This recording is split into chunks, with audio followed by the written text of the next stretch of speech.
집에 가자.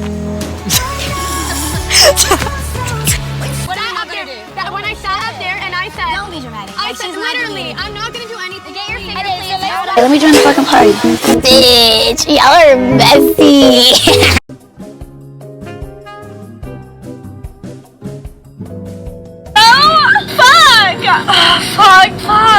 Fuck, dude. Like, fuck. What the fuck? Like, Don't bring me to tears. Here's all yours. I can't. Ooh, I'm telling ya, it's ghetto in here. And I love it.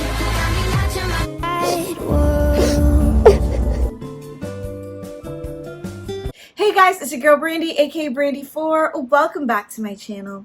So today I, of course, wanted to talk about Love Island Season 6 of the USA because the finale just aired last night and the winners are Cordell and Serena. Yay!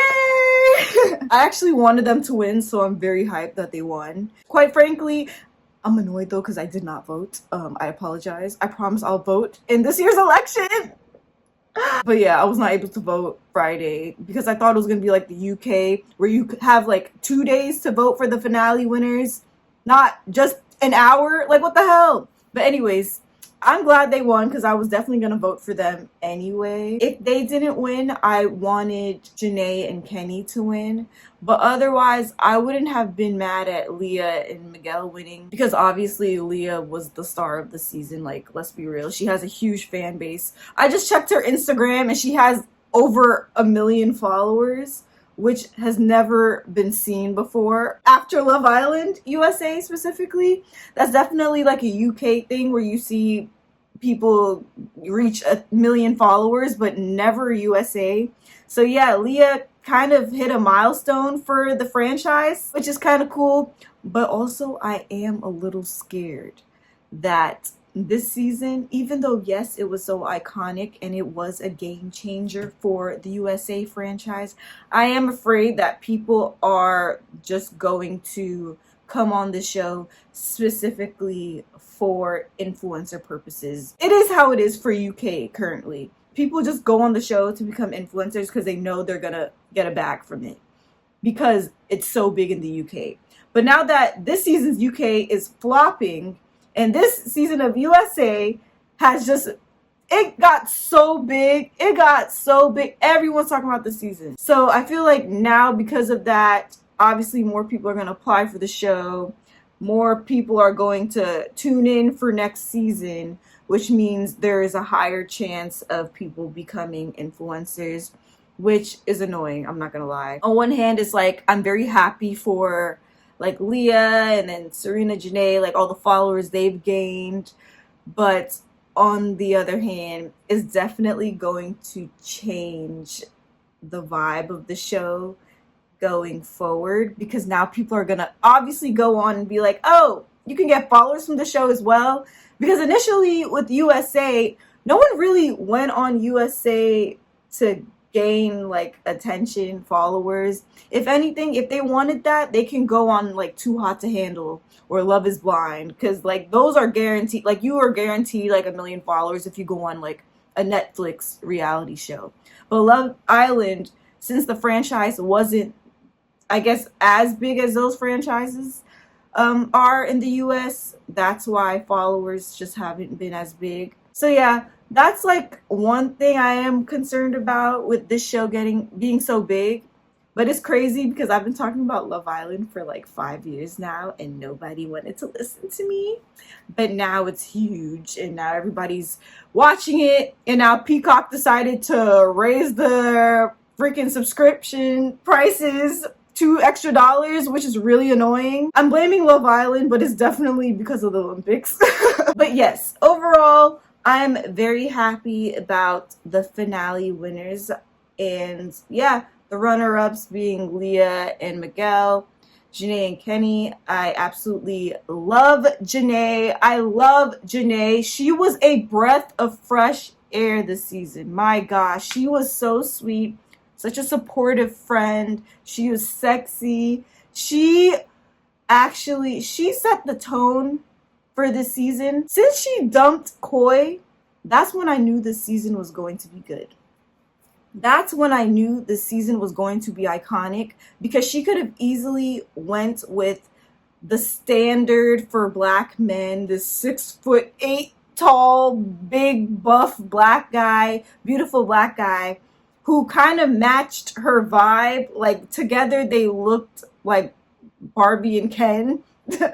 But since she dumped him, I feel like that set the trajectory of the show. That just made the show so unpredictable, which is why I appreciate Janae. But then also, like, she's also just a great person in general. And then, yeah, Kenny coming in for her, like, it was just meant to be. But yes, and then coming in fourth place, Kendall and Nicole, which I'm actually not surprised that they came in fourth place, because everyone is like obsessed with the Powerpuff Girls being Leah, Serena, Janae. You can tell they were clearly like, wow, I definitely did not expect Kendall and Nicole to come in like fourth, especially since they were like the most stable couple, I guess, out of the three. Debatable. But yes, this finale though, it was kind of like, I felt bad for Kendall. Like, don't get me wrong, Kendall put me on, well, just like all the other Islanders, like Kendall, it was like weird. I really liked him in the beginning, then I absolutely hated him by Casa Moore. And then by this last episode, now I'm like, dang, I feel bad. Because Nicole, she definitely was like, yeah, so I have love for you on the finale. I'm like, don't get me wrong though, I'm very proud of Nicole for not feeling pressured to like say I love you back if she wasn't ready. Because like, definitely don't say if you don't mean it. One thing I do not like are like inauthentic moments on Love Island, and that was like such an authentic moment. Like him actually pouring his heart out, I can't speak, and saying that he is in love with her, and even crying and everything after she didn't express that back to him. That showed such, like, that humanized him for me, because at first, like, I really did not like him. I was like, okay, like, he's such a gossip this season. He was egging on the boys, talking mad crap about Serena, which was true. However, it still showed that he is here for love. And yes, you saw the competitive side to him, which is pretty looked down upon on Love Island. However, this last episode, you saw, like, you can tell that he really does love Nicole. So I did feel bad. But Nicole, she eventually said she loved him back, which was good. But yeah, I think it's because she was just scared. Which makes sense. Like, she must have had a very toxic relationship, the last one, because like the way she was like shaking, even like the thought of saying it, like she was very scared to say it. And I don't think she doesn't love him. I think she's just scared. Like, that's all. Leah and Miguel, they're a pretty funny couple. I don't take them seriously. Like, if they don't last on the outside, I'm not gonna be upset at either of them. Like, it's kind of like, okay, the reason why it makes sense for them to come in second place, to be in the finals in general, is because they're both very likable and very real this season. Like, with Miguel, he made sure to communicate with every woman he was dealing with. He was not playing any games. He's not, well, you can debate and say he did lead on, I forgot the Hispanic girl's name. Is she even Hispanic? I can't remember her name. But yeah, you can say that he did lead her on. But for the most part, he still was pretty much like, look, I'm getting to know all of y'all, and I'm going to choose what I choose. Which is why everybody was like, fair. If you don't want to look past the F-boy, that's your business. He basically like said it in different words. This is what Leah liked about him. She's just like, look, you just tell me straight up. With her dealing with Rob was talking in circles when all he had to do was just say that he preferred Andrea over her. Meanwhile, Miguel's like, look, this and this, deal with it. And she was like, wow, I like the honesty. And I think ever since then, like, yeah, they just hit it off. But yeah, they're just both very likable. Leah, she's just a very likable character to us because of how authentic she is. Also debatable though, not the authentic part, but like also debatable in terms of like, is she likable, like her likability, because there are a lot of people who don't like Leah because they thought she was extra. They thought the way she moved with the whole Janae and Connor situation was fishy, which it was. But then you also have to think about, I'm not defending her. I'm not defending her. But you also have to think about, like, she was in a very hurt place with Rob. For obvious reasons, because that man manipulated the hell out of her in, like, the first couple of episodes. Like, come on. Like, we all saw that. So it makes sense why she was, like, on such an emotional roller coaster. And how she, like, put us all on that roller coaster. But, yeah, it's just, that's why I personally found her so entertaining, is because of how, like, people on Love Island, when they do, well, I wouldn't say like in general, but in like most recent seasons, when they do get hurt by someone or somebody like breaks it off with them, they're very just like, okay, yes, I want them to be happy and whatever, cries in the corner.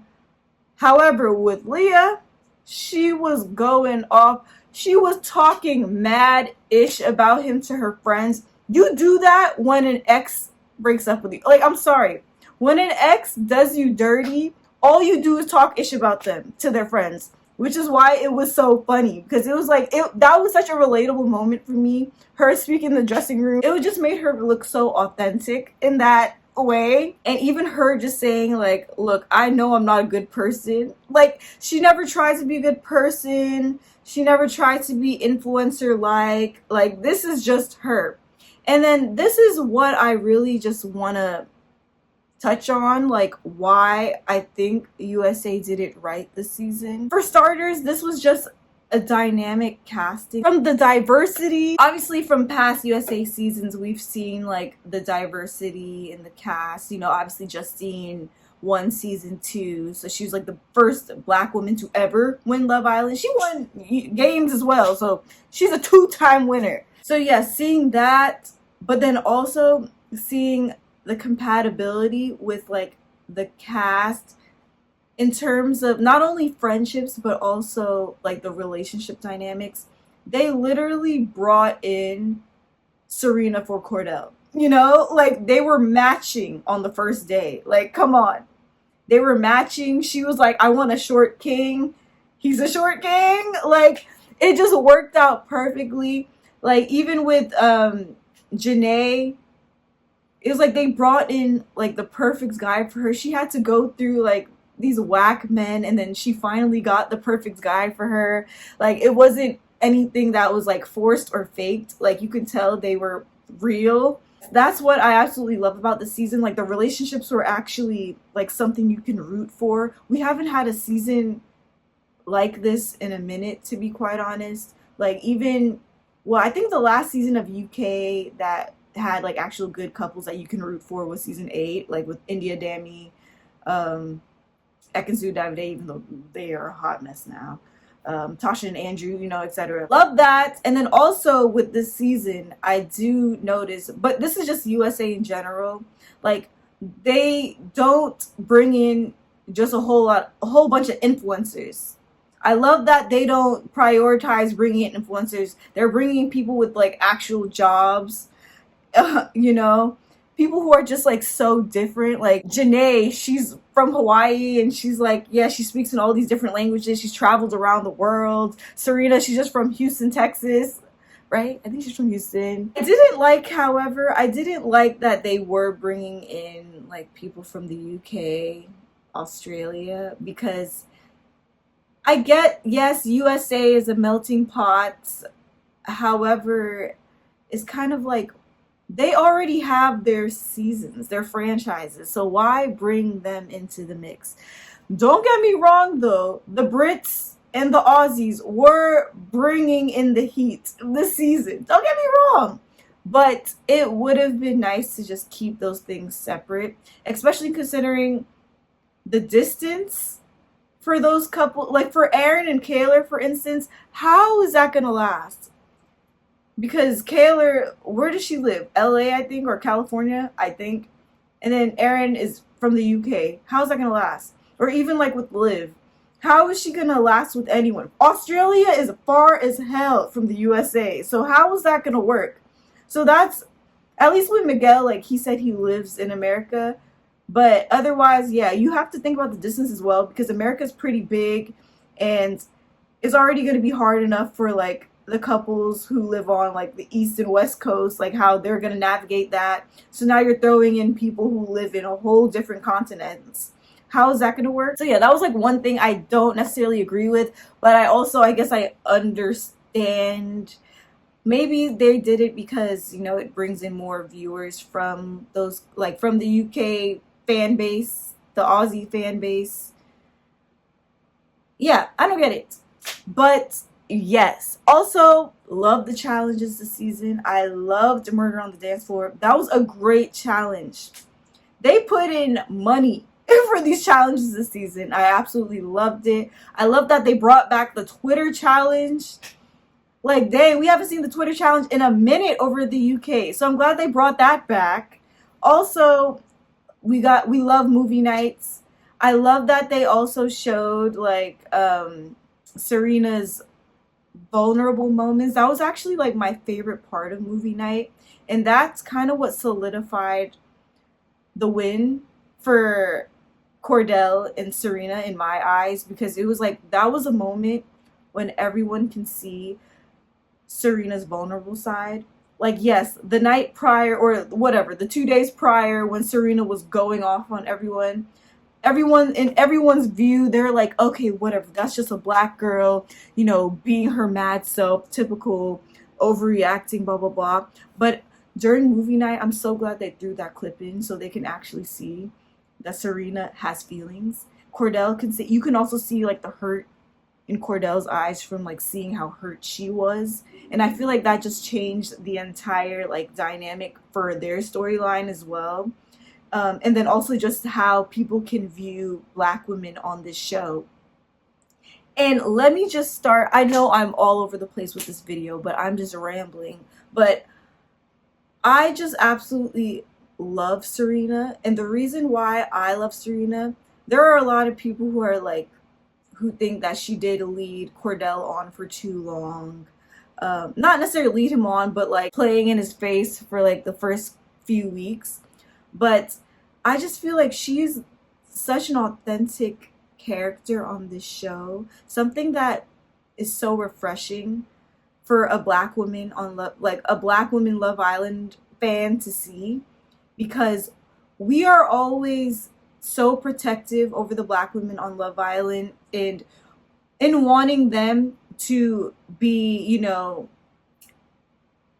not necessarily like, I don't know the word, not necessarily like politically correct, but like on their like pageantry type ish. Like they need to always make sure that they don't crack, they don't break, they don't show any bit of anger, because the second that they show anger, the public turns on them. And we've seen it countless times. We've seen it countless times. And I'm so glad Serena, she could care less. She was like, look, I'm not feeling Cordell right now, so I'm going to say it. I think he's moving too fast, so I'm going to say it. I think he was, you know, moving mad, moving crazy in Casa, so I'm going to go off on him. Like, seriously, like she was doing everything that a normal person would do if cameras were not being filmed, you know? Because with UK, it's like if someone does them dirty, you have to just like, oh, like for instance with Mimi right now, because she is a black woman on Love Island and people are waiting for her to go off, she has to tame herself to the extreme because of that. So we don't actually know her personality, because the second she does show her personality, she's going to receive loads of hate. So that's why I'm like, Serena, she did not care. She did not care. She was like, look, I'm going to show you every bit of emotion that I go through because I'm a real person. And I loved that. I absolutely loved it, which is why I'm like, I really don't want them to steer away from bringing in authentic, normal, everyday people on this show, because it will really ruin the show if they do. Like, they need to just bring in normal people with everyday jobs. I understand that, like, you need people who are gorgeous to come on Love Island, but that doesn't mean they have to be an influencer, okay? Like, you can bring in like gorgeous normal people. Also, like, just talking about the authenticity of this season, like just the normal conversations that we hear them have, like just like the jokes that they have, like, you know, the little side comment, like just the normal conversations, not just the where's your head at, what are you thinking, how are you feeling right now. It's one thing to like talk about how you're feeling about a person, but then also I would like to see it as well. Like, I don't have to hear about it every 5 seconds like the UK is doing right now. Oh yes, I like where things are going. We have a lot of sexual attraction and blah blah blah. Okay, but I want to see it though. I don't want to hear you talk about it. I want you to show me. And that's exactly what the UK isn't doing and the USA is doing. And it's just very confusing to me because they have the same executive producer for both the USA and the UK, yet something is not clicking with the UK. They keep dumping people every 5 seconds. And that has never worked out. If you look at, what's it called? Love Island USA season 4 and season 3, the reason why I don't like those seasons, that's an unpopular opinion, I guess. A lot of people love those seasons, but the reason I don't like those seasons is because they constantly were dumping people. They constantly dumped people, like every week or every other episode. It felt like they were dumping someone, and I'm like, that's exactly what they're doing in UK. With the USA, they like definitely spread it out. The fact that Rob was able to last, for like 6 couplings. He was in the bottom like every vote, yet he was still here. Like, that's crazy within itself. But that's the thing, like, you need to keep the main characters in the villa. If you just keep constantly dumping the main characters, it's not going to be a fun watch because we're following their journey, you know? And then, yes, I guess last but not least, like, also what they've done right is bring in Ariana Madix as a host. I do like her as a host better than, what's her name? The Modern Family girl. What's her name again? I forgot her name. But yes, I like her as a host because obviously she's bringing in new viewers, because I don't watch Vanderpump Rules, but Vanderpump Rules is a very popular show in the US, so that brings in even more viewers to the show, which makes it even more fun. Yeah, and then people also see Ariana as, like, I guess a mother figure for this show, because they've seen like her journey and her experiences from Vanderpump Rules. So like when she is connecting with the Islanders, especially like during Casa Amor, like you can tell that she does have like this relatable bond of her just like being very protective over the women. And yeah, that also brought like a lot of positivity to the show as well. Also, After Sun, I'm glad they brought in After Sun this season. Maura Higgins, she did a good job. Selly was a great social media ambassador. And yeah, I wish it was just live. It would make it like a lot more fun if like the panel was live, similar to UK. I like how UK's vibe, After Sun vibe is. It like makes it fun to watch like in front of a live studio audience versus like a laugh track or like a, an audience track. So yeah, it was good. After Sun was pretty juicy this season. Yeah, they did a lot right this season. Seriously, they did a lot right. Yes, this was just such a good season. Like, Kaylor becoming a whole meme. Oh my gosh, I can't curse on YouTube, but that was so funny. Oh, Aaron. Bruh, I feel so bad though. You already know she's probably like crying internally. Like she's probably like, bro, like this man really turned me into, I'm a meme because of this man. But seriously, a special shout out to Kaylor and Aaron, even though not my favorite couple. Definitely not my favorite couple. However, they brought a very interesting storyline to the show.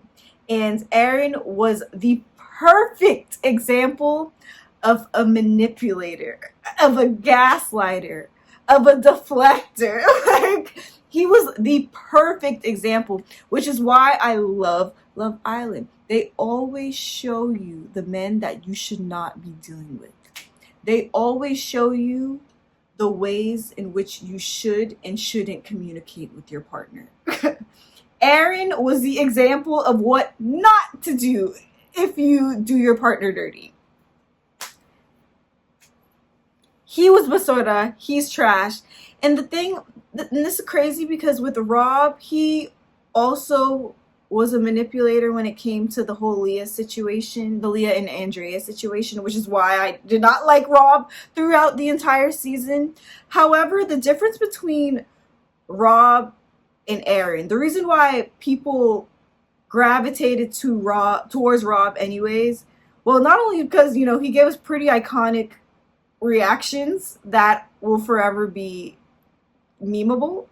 Like this will live on Twitter for the rest of our lives. Like actually those memeable moments. But the reason why he is likable is because he eventually like owned up to his mistakes and apologized and meant it. Versus Aaron, he apologizes just to shut Kaylor up. He doesn't apologize because he means it. He does it just to shut her up. And that's the major difference between the two. It's weird that his connection with Rob seemed to be like a lot stronger than his connection with Kaylor, but I digress. But yes, overall, this was just such a great season. I'm so glad Cordell and Serena won. They are a great love story. Honestly, I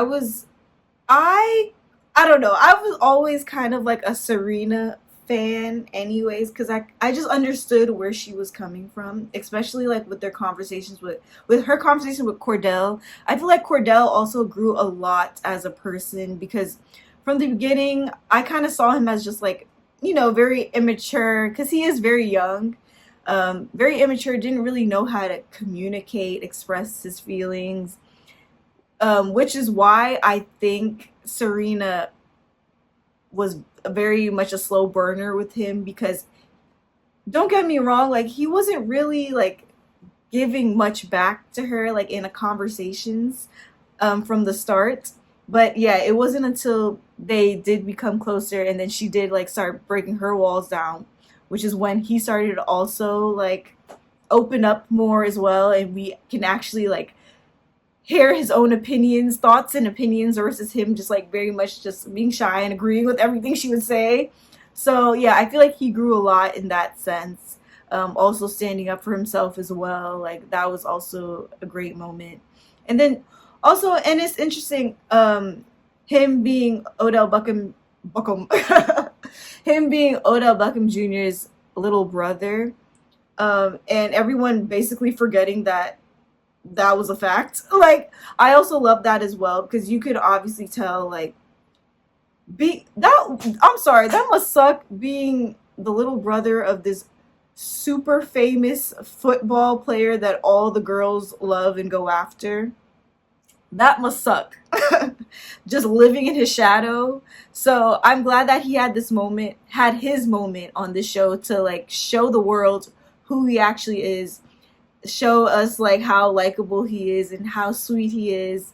So yeah, it all worked out for them. Seriously, I really do wish them the best. They are very young, so you know, if they don't last, they don't last. I just hope nothing crazy happens. I hope he doesn't move crazy. I hope the only time he had moved crazy was in Casa and Casa only.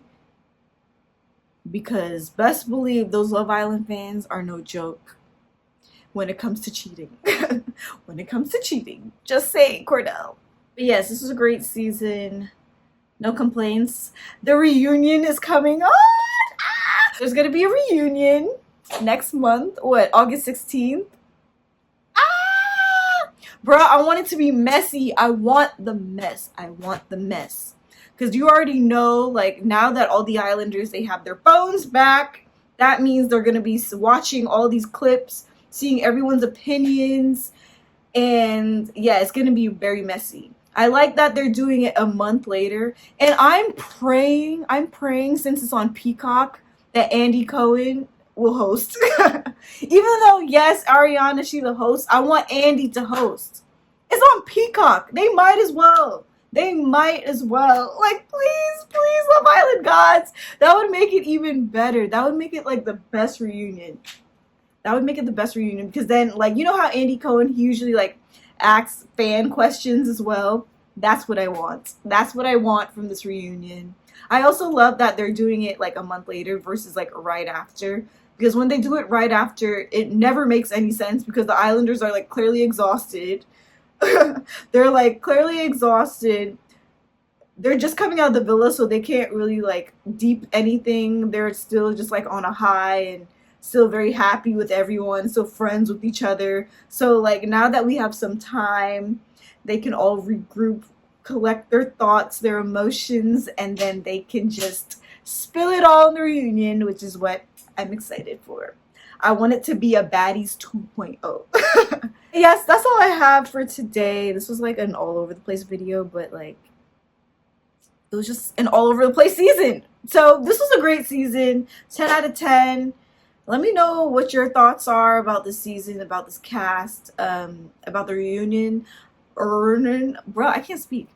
But yes, I'm definitely going to come out with a video for the reunion, because I already know it's about to be messy. Or it better be messy, or I'll be irritated, and I'll post a video on why the reunion sucked. So it better be good. So yeah, let me know your thoughts in the comments below about the season, about our winners. Congrats to Cordell and Serena. Like this video, guys. Please like this video. Please like this video. And subscribe to your girl Brandy 4. Please subscribe to me. And yeah, I'll chat to y'all real soon.